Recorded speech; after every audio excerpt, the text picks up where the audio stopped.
Hey guys, it's Mike from Shimino's Workshop. Today we have the Korbanth Dooku or 89sabers Dooku. This is Count Dooku's hilt from Attack of the Clones, Revenge of the Sith, Clone Wars, animated series. This is installed with Proffieboard. Pretty sure I have a stock NeoPixel adapter in there. 18650 battery, recharge. There's a couple of different chassis. Jed from Mastercraft. I always forget companies' names, and I'm terrible that way. I know the people by name, but not their pages. But Jed King had a chassis as well as Goth. I went with the Goth chassis on this particular install. It has 3 working buttons. There's an activation here, an activation here, and an auxiliary there. What else? Yeah, so 18650 battery, 22 or 24. I think it's a 24. Removable battery with Shtok's speaker, PCB. I'll explain when I open it up. But let's fire it up. I have a number of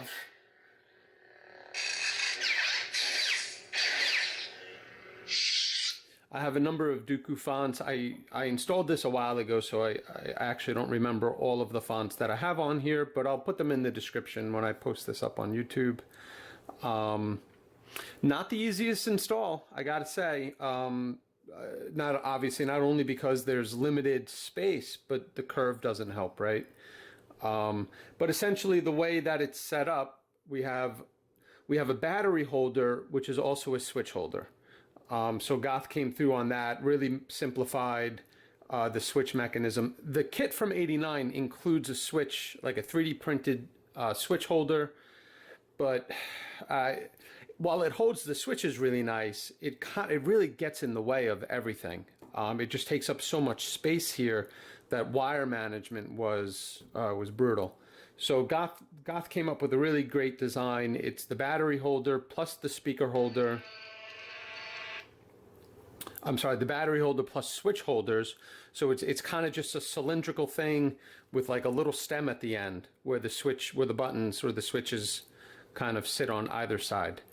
So that's one piece here. Then you have like the Proffie holder along with a speaker pod that removes.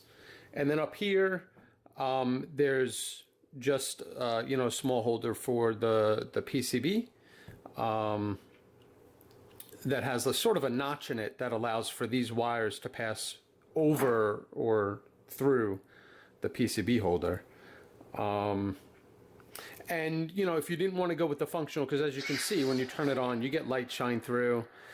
If I spent more time, could I have stopped the light from shining through there? Yes.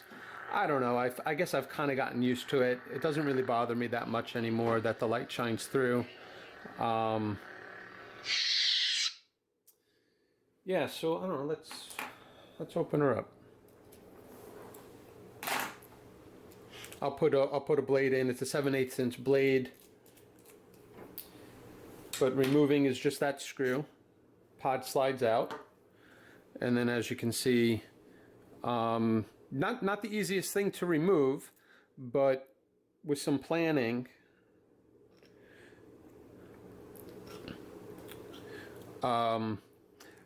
what I would suggest doing, yeah, that kind of looks like a 22. Maybe it's a 24.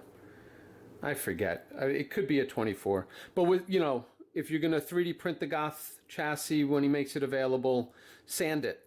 Make sure you sand this down nice and smooth. Makes it easier to grab. On the Korbanth installs, if you're expecting a Korbanth install, I think their plan is they're actually going to cut this back just a little bit.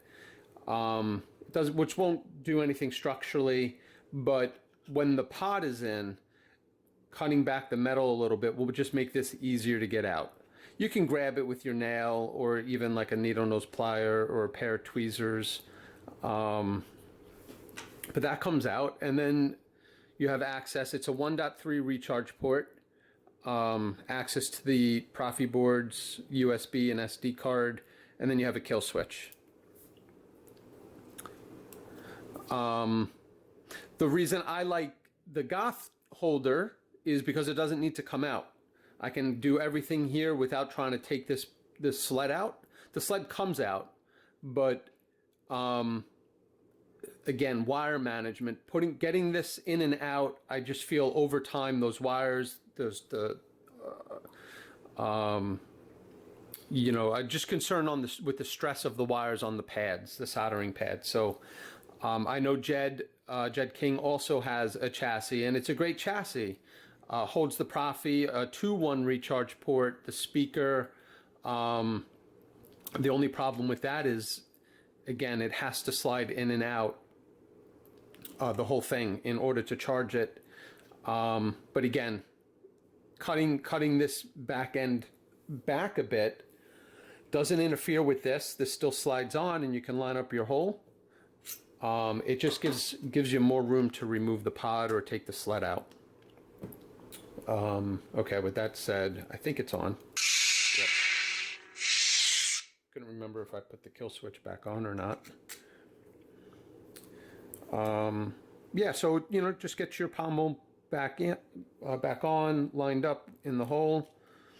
One screw tightens it on, and you're good to go. For the blade, the kit comes with a plug, so that's nice. I like when kits come with the blade plug. Oh, that's right. I did not go stock. I don't recall why. But you know, we have these OSH Park PCBs that we're starting to use now. I probably just wanted to give it a try. So this is not a Shtok PCB that's in there. That's just the OSH Parks PCB. Similar to like custom saber shop PCB. It has 4 positive, 4 negative, and then the 1 data. And then when I go this route, I use Space Window's NeoPixel. So I have a little holder for but it just has 4. I think he has a new one that might have 5, and one in the middle. But for this small little thing, it's a little overkill. Yeah, but I was putting the blade in. I finally redid my demo blades. Wasn't really able to figure out exactly what was wrong with them. So I'm kind of hoping that it'll stay functioning again.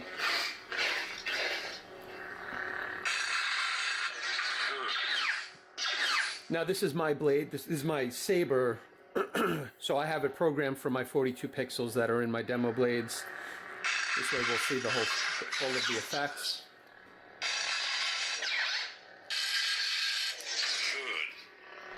Now,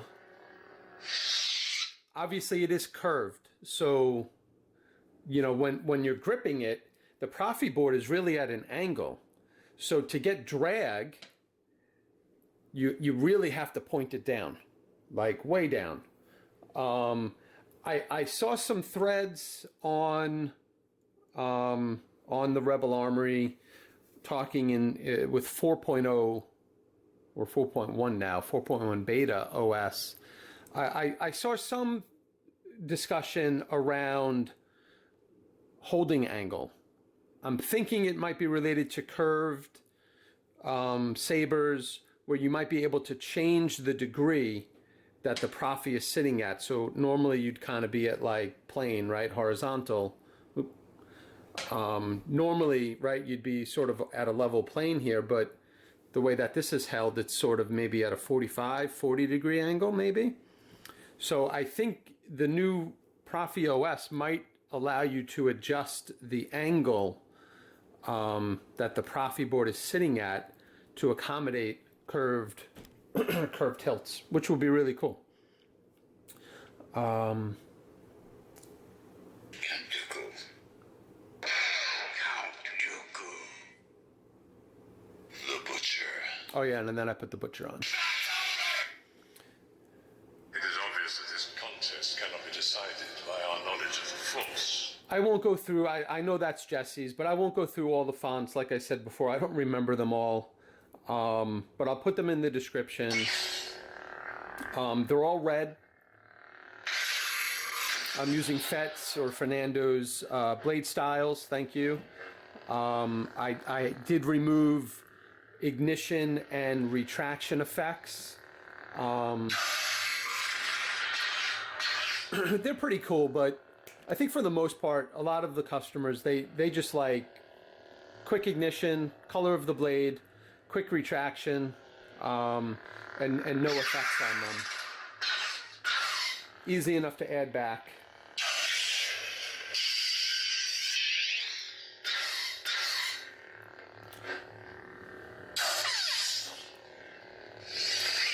I didn't think I was going to like the button up here, but I'll be honest with you, because no one's ever really holding the blade like that, like more like a gun, which is kind of cool, I guess.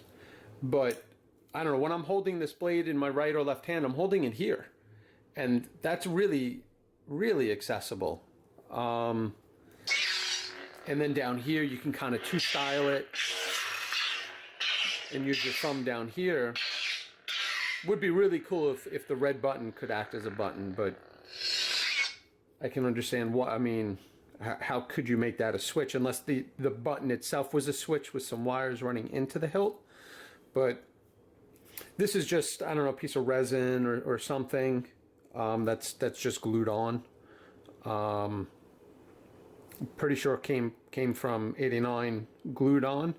I actually, in I don't know what I was doing, but mine came off, so I had to re-glue that on. So I took the opportunity, I just sanded down the old epoxy or whatever residue was on there, sanded it down, cleaned it up, put some alcohol, you know, isopropyl, oh, I'm butchering that. You know, wiped it down, got all the residue off, glued it back on with some Loctite type glue, and good to go. I don't think, and I've had this for a while because I have the Ultimate Works Dooku, which I'm still undecided what I'm going to do with it. At first my thought was, because I think it's got an igniter 2 in it, doesn't work very well. There's one font that when you switch to it and turn it on, it shuts off. But all the other fonts are fine. So I don't know if it's a font issue or an igniter issue. So my first thought was get this installed, see how I like it, figure out if I want to upgrade the Ultimate Works one, and then sell one of them. I think I'm going to keep the 89. And now that I'm happy with the way it's installed, the way it's working, I'm going to keep this. The Ultimate Works, I'll sell eventually. I just don't know if I'm going to try to tackle putting a Proffie in it, upgrading it to NeoPixel, and then trying to sell it. Or maybe I'll just sell it in the condition it's in, and that could be somebody else's project or shelf queen. It's in decent condition. When I bought it from Imperial Custom Sabers, I think, a long time ago. It's in good shape. The grips are good. The chrome is clean. Up here, there's a little bit of a nick where the blade plug sits. Not a nick, but it almost looks like it's bent. It's all you know what it looks like? It looks like the blade plug got stuck, and somebody had to try to pry the blade plug out, and in doing so, they bent back the top. I'll do a video or pictures in the future and show it off. But if somebody's interested, let me know. We can discuss something. Not looking to make a grand off of it. It's installed. I'll let it go cheap at this point. What else? But yeah, like I said, I'm really happy with this. It's clean looking. It's really slim and slender. Comparing it to the Saber Forge, the count, it's like half the size, which is good and bad, right? They both hold well. I remember having the count. I did an install on the one with the elbow. If you don't know what I'm talking about, go to my channel, watch that video. They're both really made very well. You know, somebody with a larger hand or a larger grip might like the Saber Forge one better. This has a nice hefty weight to it.